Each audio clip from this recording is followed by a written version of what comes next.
Hey y'all, it's the Snake's Paw, and today we have a basic pitch for you. It's going to be Jack in the driver's seat, and Jack also has some news to share. Stay around till the end of the episode, and we'll share some updates from the world of Tales from the Gas Station. Here we go. But I just realized that when we took a hiatus last year, we should have said we're taking a snake pause. Oh, gosh, we wasted our chance to make that pun. God, oh, well. There really is no regret like a missed pun.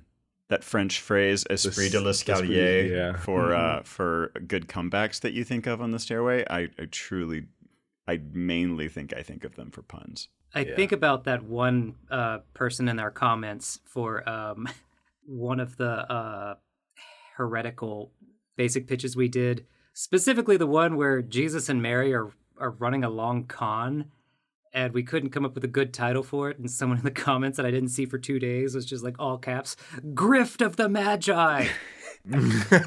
Yes, we should have used that. Well, and like comment sections, horrible as they are in a lot of ways, they really are a place where like esprit de l'escalier can be like revanche de l'escalier. Oh, yeah, where for you sure. can come back at any point and you can continue the conversation. You don't have to be clever and fast. You just have to be clever eventually. Speaking of change and internet things, check out that segue. So the internet landscape is changing dramatically right now, huh? Like Twitter seems to be going down in, I'm not going to say flames, maybe quicksand. That'd be like a better metaphor for it. For those who don't know, some billionaire no one's ever heard of before bought Twitter, and now people are fleeing. And now there's a concrete alternative to flee to. So, yes, you can go to a different billionaire. That's right. Woo. There is also Threads, which leads me to this question. Are either of you on Threads? No, I've seen your presence there. Because the pitch I wanted to give to you guys today, I already did a little preview of it on Threads. Wait. You were an early adopter? I just really wanted to stick it to Musk, so... And we just lost 3 subscribers at least. It's okay. Y'all can go to Twitter and be mad about it. So a few days ago, I just had this idea come back to me, one that I had a long time ago, and I just kind of was in an obsessive mood. And I was like, I'm going to start putting this on Threads. And then once I kind of poked a hole in the can of biscuits, it all just sort of, poof. I was like, oh, I can get Mappo and Andrew to help me expand upon this and turn this biscuit dough into some cookies. That's a good metaphor. Turn this biscuit dough into some cookies. I just caught up. Oof. Gonna get into some experimental baking today. So this is the beginning of an idea. It all goes back to a very old ghost story that you've almost certainly heard already. I tried to track down the origins of this ghost story because this ghost story has been adapted into several films, comics. Let me just go ahead and give you the very basics of it. It's one of the shortest ghost stories you'll ever hear. But the story goes, a dad is tucking his son into bed at night. His son looks up at his dad and says, "Daddy, will you check under the bed? Because there's a monster under the bed." And the dad says, "Don't be silly. There's no such thing as monsters." The kid says, "Well, it'll just make me feel better if you'd look." So the dad gets down on his knees, looks under the bed, and what does he see? But his son lying under the bed. His son looks at his dad and says, "Daddy, there's something in the bed pretending to be me." And that's where it ends. I'm really stumped when you say that there are movies based on this. Well, there's, I say movies, and I'm using that phrase rather generously. I should have said short films. So I think the longest version that I've seen was maybe like 8 or 9 minutes. But yeah, it turns out that the story predates the internet. People are talking about being told the story from their parents when they were kids in the 90s. So as much as I'd love to give credit to the original creator, I think that this one might just belong to the collective consciousness at this point. Yeah, just folklore. So, having said all that, for a very long time, probably since the first time I heard this story, I've always thought, well, that's a great lead-in, but then what happens? And everyone just kind of assumes, like, oh, well, whichever kid's the monster is going to attack the dad. But I think it would be great to investigate, what is this dad, assuming he's a good father, what does he do next? Like, he's not going to run away, right? So he's going to have to be like, okay, both of you out in the hall now. We got to figure this out. Takes them both out in the hall. He's like, all right, come clean. I won't be mad. Which one of you is the imposter? And then if the kids... I won't be mad. If the kids are both just like, he's the imposter. Like, no, don't point fingers. Tell me, are you the imposter? And they're both like, no, we're the original. So what is he going to do at that point, you know? I imagine he's got like a wife or a husband, you know? So he goes to his spouse and he's like, hey, I need your help here. And his spouse is like, what? Why are there two of them? I don't know why there's two of them. One of them's a liar and the other is our child. And they're like, well, what are we going to do? You have to be very practical about this. Do you call the police? Do you take them both to the hospital? And I want to see this as a very long, thought-out story that takes it to a logical conclusion. And in my thread story, I started just writing scenes from it. Like, one of the scenes is going to be, they got to go shopping because now they have twice as many needs for, you know, the real kid and the fake one. And both of them are going to be like, no, that's my toothbrush. No, that's my toothbrush. Like, fine, I got to get 2 new toothbrushes because I don't want, you know, the wrong kid to be using the wrong toothbrush. And then what? Is he going to probably put together a bunk bed for the 2 kids? In my head, I have him telling both kids, like, okay, well, I can't keep calling both of you Timmy. So you both get to pick a new name. The story that I started posting the threads, the kids decided to name themselves Maximus and Leonidas. So now he's got Max and Leo. He doesn't know which one's real and which one's the doppelganger or the demon or whatever. And he's trying to explain this to, like, the school principal where the kid goes to school. I love how fast we get away from the idea of even the existence of the original. The original name isn't even there anymore. It's not like we're looking for Timmy and Timmy Prime. It's like, it's 2 new people. Like, this is moving really fast, potentially in the direction of wholesome family, like, adoption drama. Yeah, but you don't know which one's adopted. And that's what I really love, that idea that, like, it doesn't matter which one of you technically sprang from my loins. You're both my kids at this point. Max and Leo, You're both my sons. It doesn't matter which one of you is secretly a demon. Which, if the demon's game We're is assuming just it's a to demon have too. right. If the monster's game is to have a family, then, like, super objective achieved. Right. Like, minute 1, because this guy is such a good frickin' dad that he's just like, I'm gonna dad this monster, and there you go. I mean, that it's a fast solution, and you can have a very, like, long 2 hours of denouement. I don't care which one of you's a monster. Hug your brother, tell him you love him, and go to bed. Yeah, exactly. I like the idea that this monster is playing the long con, but then like, just to gets... what end? But eventually just gets to, like, being in this family. Yeah, really, this is a story about the horrors of having twins. Well, okay. More logistical problems that you don't have with twins is I'm assuming this happens during summer break. So the next year, he's trying to enroll them in school, and the teacher's like, okay, well, we need the student's records. You know, we need to know what grades he made. You're like, well, one of them made these grades. Which one? I don't know. Can't you just copy and they both have the same? Like, no, that's not fair. One of them didn't earn the grades. We have to figure out which. Oof, they both got to do, like, remedial testing. That's at least an hour of the movie. Just always turn it into a montage where both of them are doing, a test-taking montage is the worst kind of montage. Oh, this is the multiple choice portion. Ooh, that's what we call it. We call it multiple choice. Oh, God. Also, instinctively, you would kind of assume that the monster child, whichever one that was, would have, like, worse behavior, would be meaner, would act out more. But I like the idea that you really can't distinguish between them, that the actual child is just as bad as the monster child. I love the idea that, like, they become very defensive of one another, too. I mean, monstering has to be a lonely life, especially if it's always the under the bed thing. You know, it really would invite literal upward comparison. You'd get envious enough that one day you lie on top of the bed and, man, that decision shakes out real well. And I like that we stuck to the word monster, because you said demon, which could also be an interesting potential branch.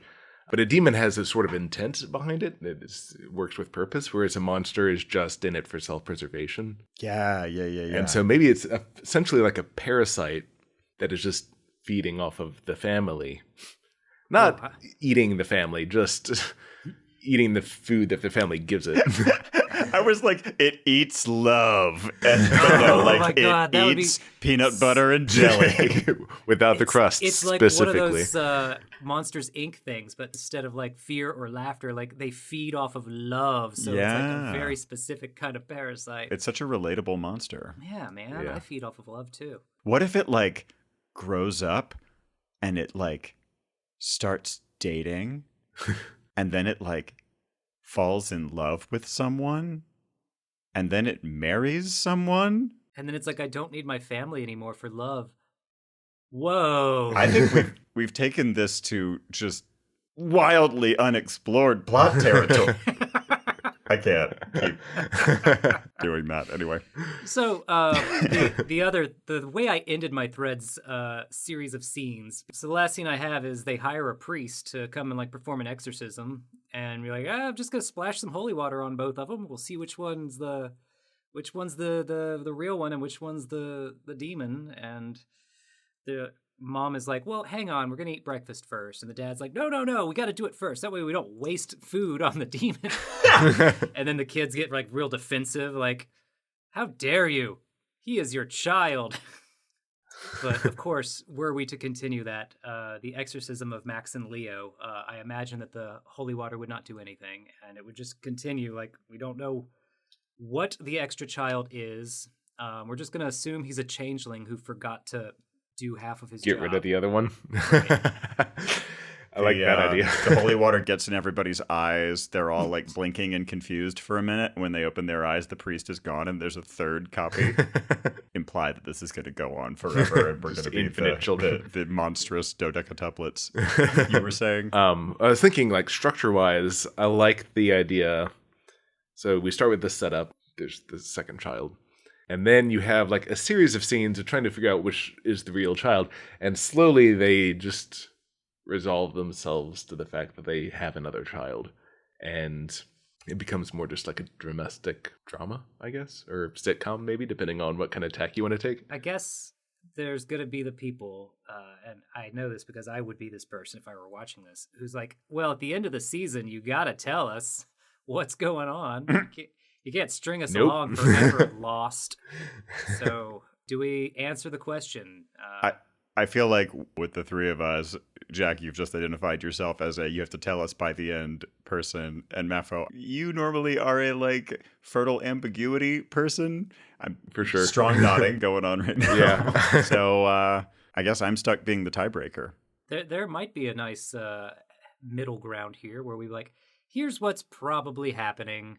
Although I will say there is a certain trope in horror movies that I've always hated, and that is that whenever something bizarre and supernatural is going on, there's always that one guy in town who happens to be an expert in this one thing and can explain it all to you at the beginning of the third act. Like, you go to the old bookstore and they're like, oh, I know exactly what this is. This is a certain bloogity-bloog. Yeah, The Witcher is passing through.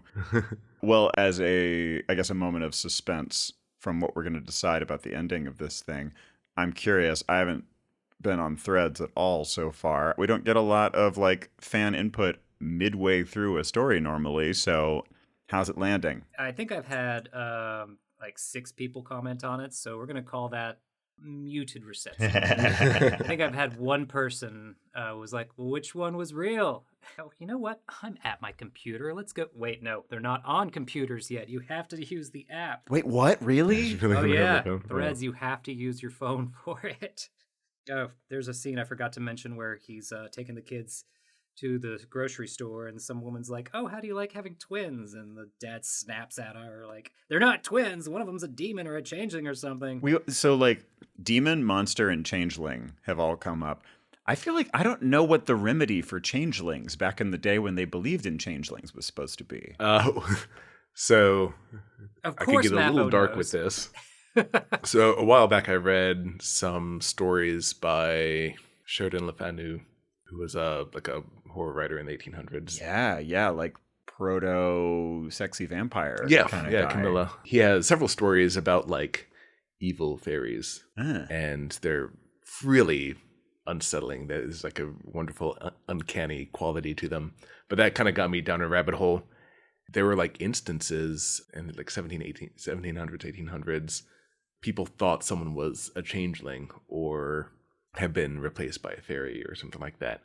And there's like an instance where they like drowned a 4-year-old child because they thought it was a changeling. Did you come away from those stories with any sense of like what the threat is? It was not totally clear. There's more instances of it. There are two that had a somewhat substantial amount of information on them. One was a woman named Bridget Cleary. It's an Irish woman who was murdered by her husband in 1895. She was either immolated or her body was set on fire immediately after her death. Stated motive was his belief that she had been abducted by fairies and replaced with a changeling, which he then killed. And she was an adult. Yeah, she was a grown woman. Because I think she disappeared, or allegedly disappeared, for a period of time and was like behaving strangely when she came back.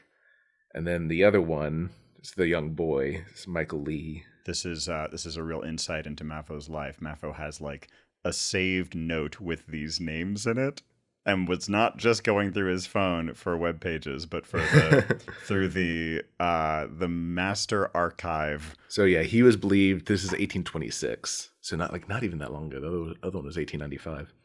He was believed by some in his community to have been a changeling, and the drowning was the result of an attempt to cure him. So the idea is like a changeling isn't even a new body. It's like or at least this time, they thought it's like controlling you more possession style. Yeah. And it sounds like his death was probably an accident. So Anne Roche, she was indicted for murder and tried. She's described as an old woman of very advanced age who said that they should bathe the boy in a particular river every morning. And so they were doing that, and they like held him under too long one time and he drowned. So at this point, it almost seems completely irrelevant that they thought he was a changeling. There was like, they went to someone who's like, you need to bathe your baby every day. And then they asked him how long he died. The fact that they thought he was a changeling is just like incidental. Incidental, yeah. You should probably wash your child. God, isn't that sad that like the real cause of death here is something that actually was probably kind of a good idea. Yeah. Although in a stream, I don't know. It depends on what you're downstream of. Yeah. Okay. Yeah. So not clear on what the potential harm might be, but clearly is something that they were like very concerned about. So I will say, like, if this is set in like modern day, it seems like a lot more sensible that they just like have the child and deal with it. Yeah, and they're both there. Like, no one's been replaced. Yes, so there's exactly. not So like, there's also well, that. he's off in, I don't know, the 12th corner of hell somewhere that we have to go rescue him. It's like, no, you're both right here. Your kid just has a +1 for the rest of their life. And you know, like, it's not even going to be like for the rest of his life. At this point, they're immediately scoring different grades in school. They might go to different colleges. They might go to the same one. It's up to them, you know. So my understanding of the way changelings worked is a little bit more rudimentary, and I just imagined it was the Fae or whatever they were was like, I want this child to grow up in a world with science and air conditioning and internet and stuff. So I'm just going to go, when they're not paying attention, I'm going to put you in with a family that's going to take good care of you. I'm going to take their baby and we'll eat them or something. I don't know. And if we're going to go with that lore, the idea is probably maybe there was a whole bunch of Fae. They pitched in on like a Groupon or something. They got one guy that was going to take all the Fae babies and drop them off with humans. And then this one guy was like tired. He was on like his 10th delivery of the night, and he gets to his house and he like drops off the Fae baby, and he turns around and is like, oh, which one was the real one? I did too good of a job here. Or better yet, like he just forgot. Like he had a sheet and he accidentally like scratched off the wrong name, and he turned around and the baby crawled out of his sack like on Elf. And I don't know, whatever reason, he was incompetent and he accidentally left the real baby and the Fae baby. And if that's the case, then the end of this movie is going to be this gremlin or troll or whatever Fae creature coming to the family and being like, guys, listen, hi, my name is Grok. I'm going to lose my job if you don't give me your baby. Or, you know what?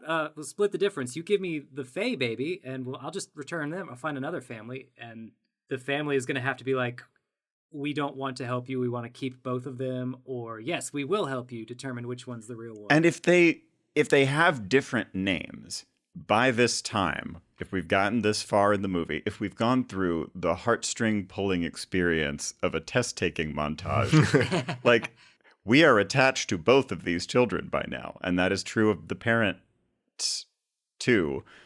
So like I vote Grok shows up, and then this becomes a fantastical family quest to go and find the other 9 human children, release them from captivity wherever they've been put, and give them the joy of being retroactive identical twins. Ooh, okay. Thinking too far ahead here, but the sequel is going to be about a husband and wife who have divorced and moved to opposite ends of the country, and both of them took one of the children, and then the children meet at summer camp, and they're like, I have a twin, and the parents are like, no, you really don't. But truly turning this from like creepy moment at the beginning to wholesome family drama a little ways in to like Lord of the Rings style modern family adventure to go fetch 9 children who we know nothing about. I'm really excited for this very unusual story shape. The idea of like them going on a road trip in a van, like a minivan, into like the portal to Feyland. Oh my God, they have to get a bus because they need room for everybody when they come back. So they find out the names of these other kids, and you watch them like tape name tags for each of the children and like put a care package on each of the seats, and they're all empty at the beginning, but they're all gonna fill up by the time it's over. Baker's Dozen or 18 Kids and Counting or whatever. And then Uncle Grok is just along for the ride. Uncle Grok. The redemption of Grok is really gonna be like, he's gonna be the dark horse of We're this. gonna have like a Zach Galifianakis character.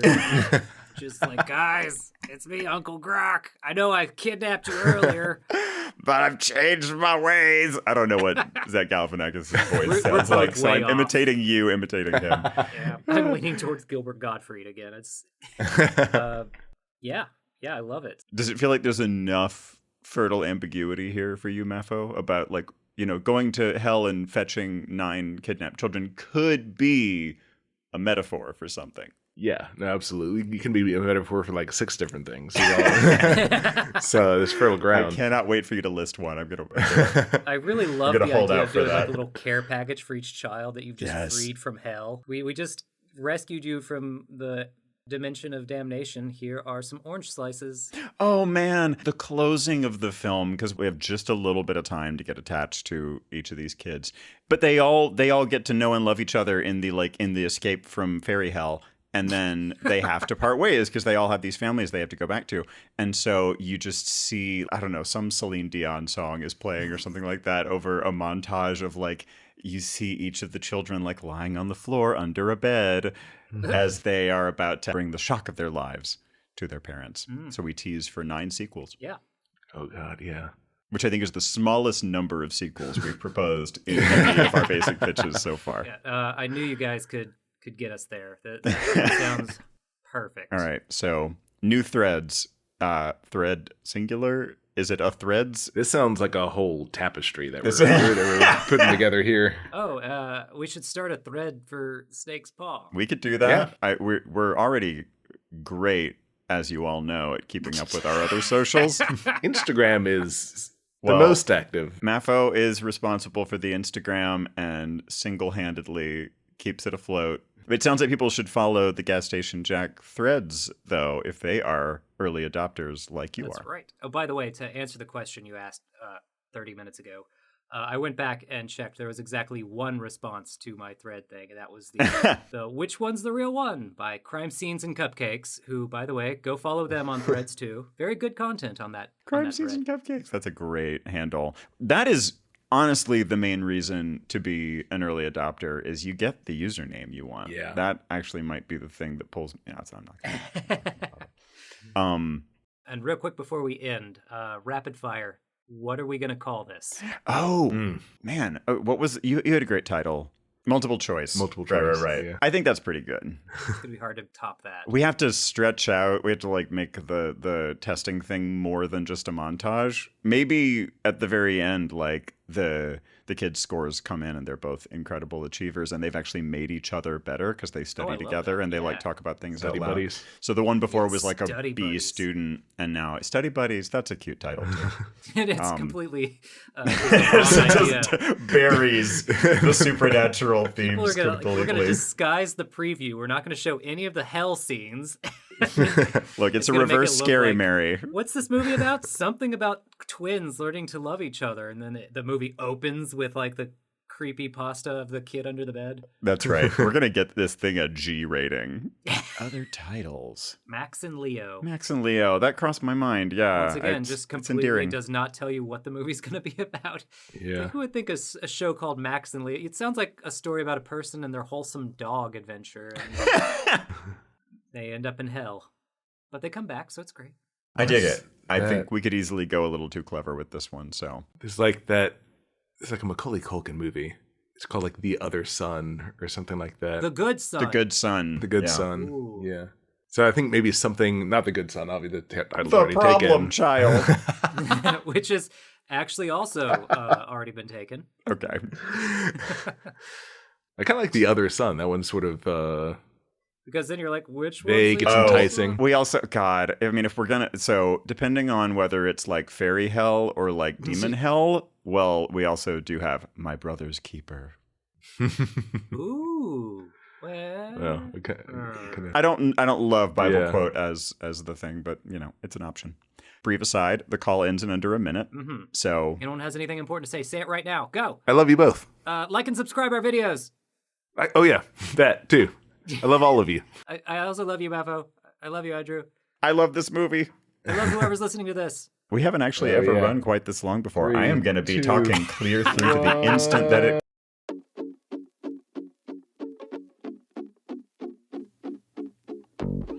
Thanks for listening, y'all. Okay, so I promised you some news. Here's what's going on. Word is y'all might be appreciators of good audio fiction, and Jack has gotten together with a group of narrators and performers, including some of our friends from over at CreepyPod, to do an audio re-release of Volume 1 of Tales from the Gas Station.